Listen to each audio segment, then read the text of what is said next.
would seem as if it finally happened.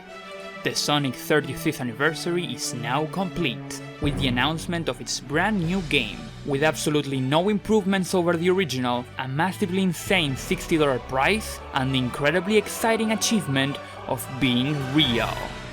Wait, what do you mean I already did a video on Skyward Sword? This is about Sonic Colors? Okay then. Sonic Colors Remastered.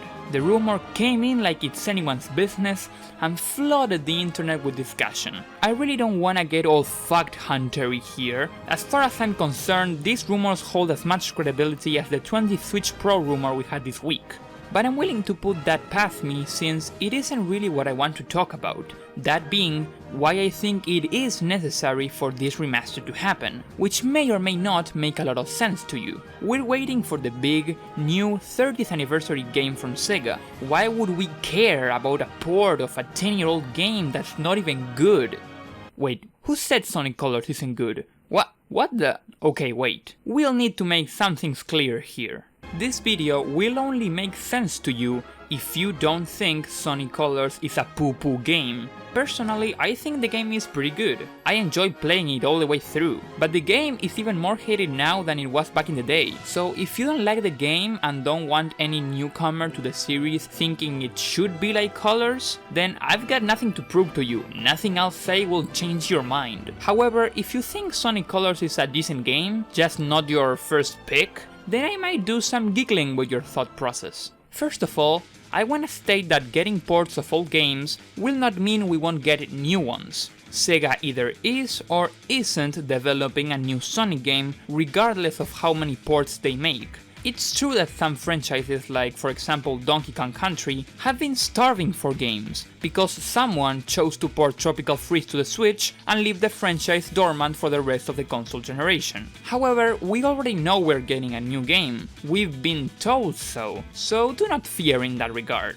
Now see, I've got my Wii over at my living room. I love my Wii. To this day, it still holds the exclusivity rights to the undisputed best game of all time, as well as Sonic Colors. I can play the game at any time, so all is good by me, but oh, what's this? People who only own modern consoles want to play Sonic Colors? Well, they can't.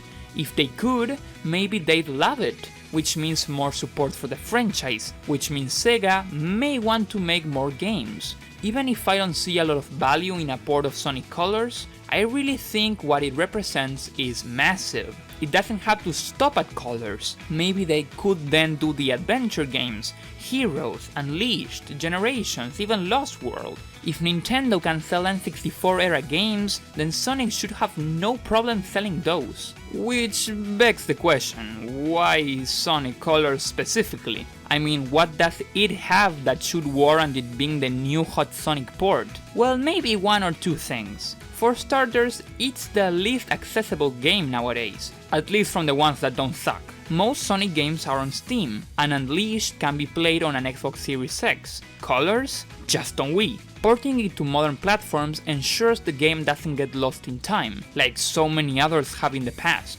Even if you don't like a game, it is important to preserve them, as they are a part of gaming history. Beyond that, it's one of the few Sonic games that still hasn't had the HD treatment. The game is still locked at 480p, and it would do wonders to upscale it. However, let's not kid ourselves. If there's two reasons why Sega would want to port Colors specifically, it's a combination of reception and beginner friendliness. Colors just has a good Metacritic score, and it got twice as much praise as nearly any Sonic game in its prior decade. Combine that with the fact that the game is simple to pick up compared to more convoluted entries, and yeah, it makes for a perfect newcomer game, and maybe that could be for the better. I love Unleashed, a lot more so than Colors, but not everyone agrees with me. If Unleashed got ported to modern platforms, maybe people wouldn't be so fond of the Werehog and think the game isn't good, much like many did in 2008. After Sonic Forces, the last thing Sega needs is another wildly divisive game, and as fans, so do we. We need the franchise to have a positive reception. or it could see itself severely damaged. So yeah, at the end of the day, we kinda really need a Sonic Colors remaster, and for that matter, Sonic remasters as a whole. They're just risk-free, everybody wins products, and I hope the rumors about this potential port are as true as Sonic Colors being a perfectly solid game. See ya!